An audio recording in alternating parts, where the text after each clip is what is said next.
Қайырлы күн, құрметті атыраулықтар, құрметті желі қолданушылары. Бүгін желіге шығып облыстағы судың көп келу апатымен күресу бағытындағы жұмыстар туралы баяндау туралы шешім қабылдадық. Енді қысқаша ақпарат беріп өтетін болсақ, өздеріңіз білетіндей әлі де елімізде, соның ішінде біздің өңірде де сулармен күресу жұмыстарындағы мәселелер күрделі деп бағалаймыз. Әкімдікпен тиісті құрылымдарды жұмылдырып дайындық жұмыстары жүруде. Енді негізінен жұмыстар қазіргі таңда 3 бағытта жүріп келеді.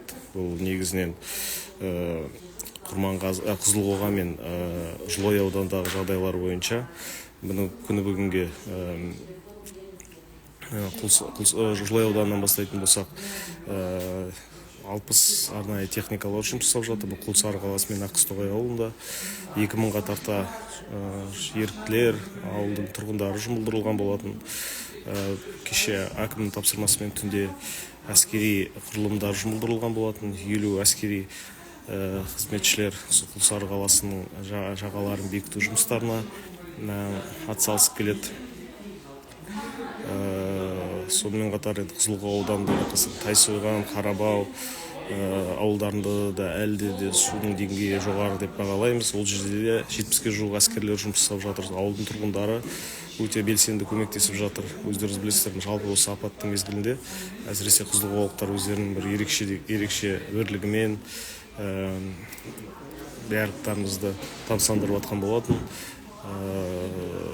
Бұл аудандарда жалпы жағдай біз негізінен тұрақты деп есептейміз, өйткені негізгі күштердің бәрі жұмылдырылды, тиісті дайындық жұмыстары жүргізілді. Енді Атырау қаласы жалпы Жайық өзені мәселесіне келетін болсақ, Жайық өзенінде қазіргі таңда жағдай тұрақты болғанмен де біздер тиісті болжамдарға сүйене отырып, Жайықтың 10 күннің шамасында үлкен тасуы болады деген қауіпті болжанылып отыр. Бұл неге негізделеді? Жайық өзенінің өздеріңіз білесіздей өзінің бастауын Ресей Федерациясына Орал тауларынан бастау алады. Челябинск облысы, Оренбург облыстарынан ағып келіп, біздің Батыс Қазақстан және Атырау облысына келіп, Каспий теңізіне құяды. Қазіргі таңда жоғарыдағы Оренбург облысында үлкен Ириклинское деген водохранилище бар. Сол водохранилище толығымен толды.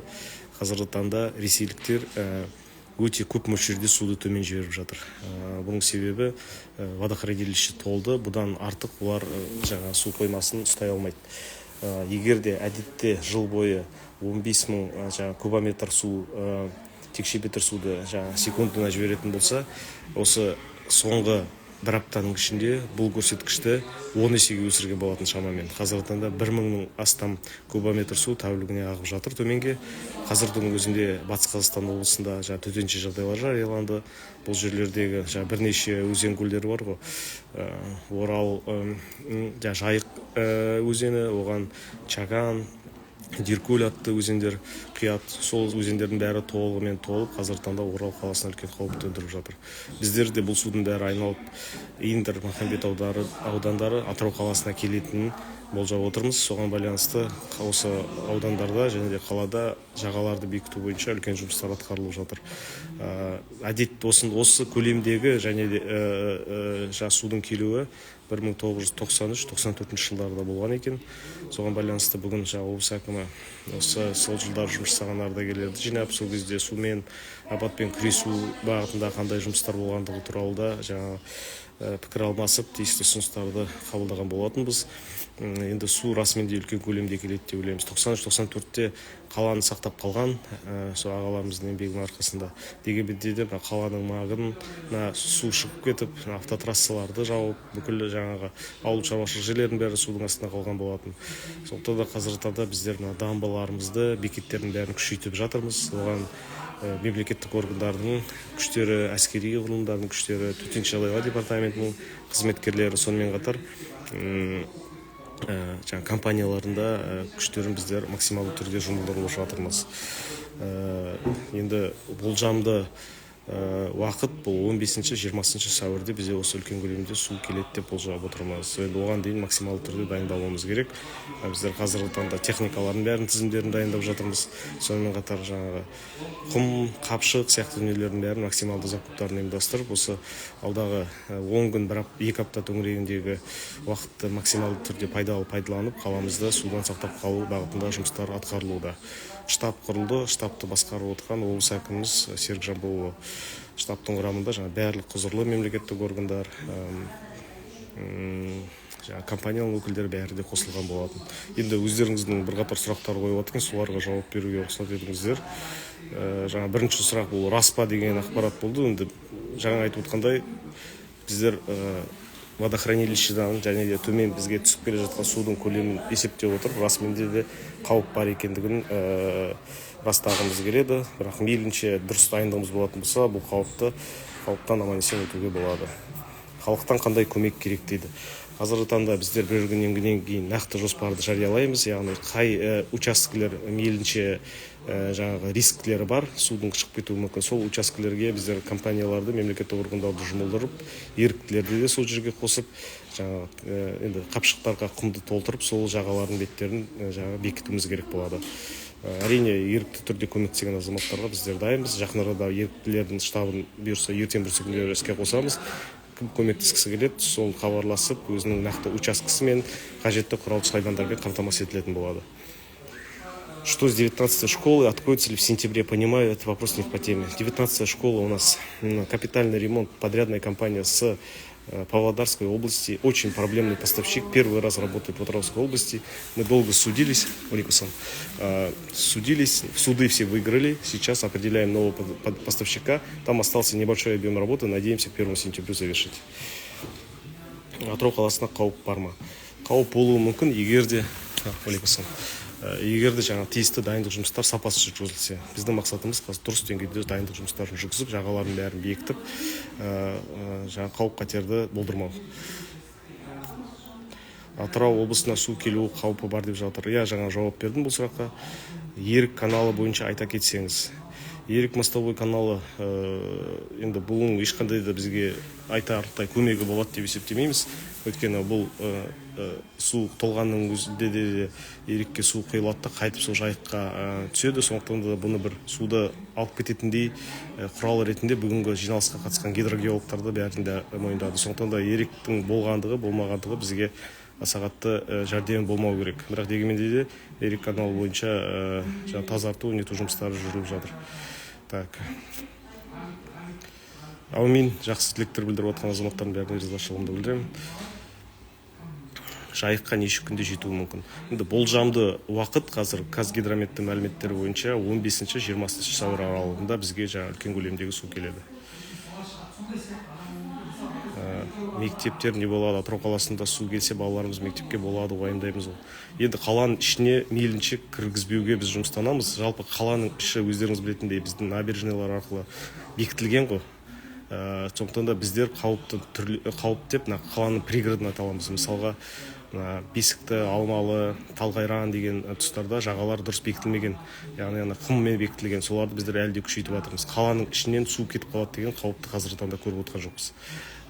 Төтенше жағдайлар департаменті мамандарымен полностью сараптама жұмыстары жүргізілді. Оларда қауіпті аймақтар деп қаланың кіре берісінде және шыға берісіндегі, яғни қаланың үстіндегі мөлтек аудандар мен төмендегі Еркінқала, Дамбы, Іспеттес мөлтек аудандардан күшейтуді талап етеді деп болжам негізге ақпарат берді. Құрманғазы ауданында қандай қауіп бар? Бүгін мен Астрахан облысының губернаторының орынбасары Хадиков мырзамен сөйлестім. Олар Волганың кішкене суды өткізу әлеуеті жоғары болғаннан кейін Волгадан, яғни Волганың бір бағыты бұл Қиғаш өзені ғой, біздің территорияда өтетін Қиғаш өзенде судың болжамы әрине жоғары болады, бірақ дегенмен де пределді, критический отметкалерге жетпейді деген ақпарат берді Астрахан губернаторының орынбасары. Сол дегенмен де жағаны бекіту жұмыстары әлі де күшейтіліп жатыр. Қиғаш бойының бәрінде жағаны бекіту, тиісті техникалардың бәрі жұмылдырылған болатын. Қандай сұрақтар бар? Мен рахмет, жақсы тілектеріңізді білдіріп жатқан азаматтардың бәріне ризашылығымды білдіргім келді. қабылдау бойынша жекеме жазсаңыз, мен сізге телефонды беріп, күнді белгілейтін боламын. Придет ли вода в город Атырау? Она придет в реку Жайык, и она будет очень полноводной. По предварительным прогнозам, берегозащитные наши центр города, он укреплен. То есть набережная бетонированная, высота которых позволяет на данный момент справиться с тем объемом воды, который прогнозируется. У нас больше беспокоит именно пригородные микрорайоны, где мы сейчас очень активно работаем. Мектептерге қатысты сұрақтар болды. Жаңағы мектептерге су бару деген енді ол біздер қазіргі таңда мектептерге су келеді деген ақпаратты біздер расқа келтіре алмаймыз. Өйткені айтып отқандай, негізінен непосредственно қаланың ішіне, орталықтарына су келеді деген болжам бізде жоқ. Сатпаев көшесінде тас жол қашан жөндеуге тұрады. Жоспарға сәйкес, мен жақын арада тоже жариялаймыз. Қаланың алдында мен айтқан болатынмын, 24, 25, 26 жылдарға қала көшелерін жөндеу, күрделі жөндеу және де жаңғырту жоспары бекітілген болатын. Сол жоспарға сәйкес нақты қаланың барлық көшелері жөнделетін тізімі картада көрсетілген. Сол картаны біз жолда жариялаймыз. Бұл сұрақтарды алдын алу үшін. Балауса жаққа бара басу. Балауса бұл бізде жұмыскер жақ болды. Бұл жерде енді тағы да айтып өтейін, енді қазір мен Нарай ауданға баратын, ауданға бармайды деп айтып бере алмаймыз. Жалпы Жайық бойындағы жағаларды бекіткен жағдайда бұл қауіпті біздер алдын аламыз деген алдын алу бағытында жұмыстанып жатырмыз, қысқаша айтқанда. Ассалаумағалейкум. ЗАГС МОКС астында үйлер қауіп бар ма? Микрорайон Атыраумен байланыстыратын набережный үлкен емес сияқты. Дегенмен де набережныйлардың бәрі кезінде осы Жайықтың критический отметкасы бар. Бұл 6 метр биіктік. 6 метр биіктікке сәйкес жасалған біздің набережныйлар. Сондықтан да қазіргі таңда сол критический норманы қамтиды деген ЧСТ мамандарына сәйкес, ақпаратына сәйкес біздер жұмыс жасап жатырмыз. Жұмыскердің қасында тұрған мектепте қауіп бар сияқты. Бұл Ғани Мұратбаев мектебі ол. Жақсы, біздер қосымша ол жөнінде ақпарат берерміз. Дегенмен де зерделеу жұмыстарын әлі де жүргізіп жатырмыз. Инспекциялық топтар жақын арада жұмыстарын бастайды. Так, стадион биыл бастала ма? Стадионның қазіргі таңда жобалау құжаттамасы жасақталып жатыр. Жалпы алдына да ақпарат айттым болса, жаңа стадион Аламан базарының артында салынатын болды. Үлкен жер телімі ол үшін алынды. Жобалық құжаттама аяқталғаннан соң жұмыстары басталады. Негізі биыл бастауды жоспарлап отырмыз. Құжаттар бәрі дұрыс болып, неден шыққан жағдайда. Ветеранов пригласили дейді.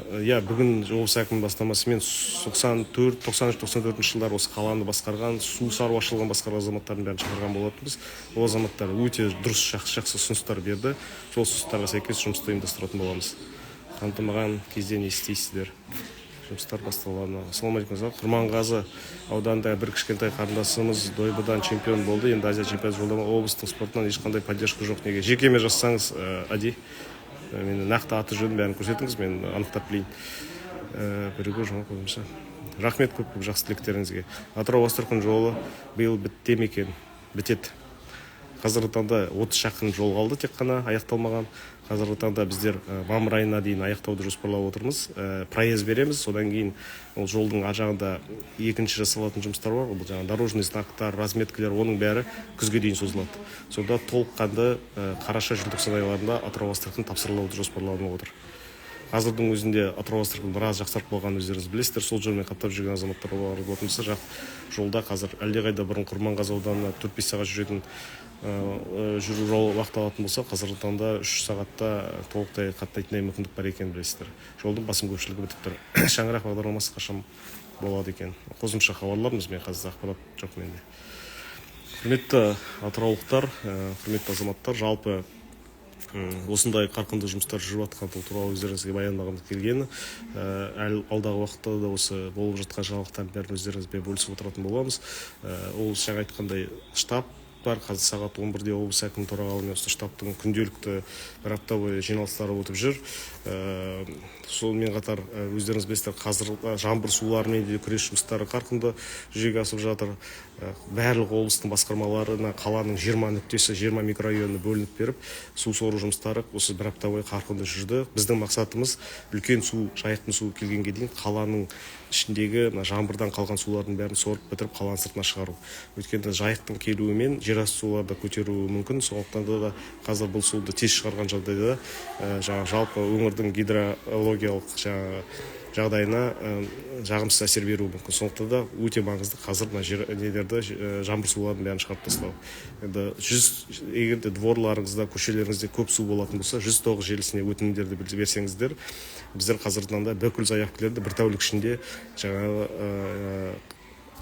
ұйымдастыруды, орындауды, заявкалерді қолға алған болатынбыз. Яғни бүгін заявка берсеңіздер, ертең кешке дейін осы суды барып әріптестеріміз барып сорып тазартып кетеді. Ол үшін барлық облыстың басқармалары 100-ден астам су сорғыш техникасы жұмылдырылды, компаниялар жұмылдырылды, жұмыс қарқынды жүріп жатыр деп айтқым келеді. WhatsApp-та тарап жатқан аудио, яғни су тасуы мүмкін деген шын ба Атырау қаласының өзінде? Бұл жалпы қауіп бар, тағы да айтқым келеді. Енді қауіп бар, бірақ тиісті жұмылып, жұмысты сапалы ұйымдастырсақ, қалған бір 10 күн, 2 аптаның ішінде бұл қауіпті болдырмауға болады. Көп рахмет онда осы эфирге қатысып, сұрақтарыңызды қойып, алаңдаушылық білдіріп жатқандарыңызға. Алдағы уақытта сізбен тұрақты байланыста болып, сұрақтарыңызға жауап беруге тырысамын. Сау болыңыздар, жақсы кеш.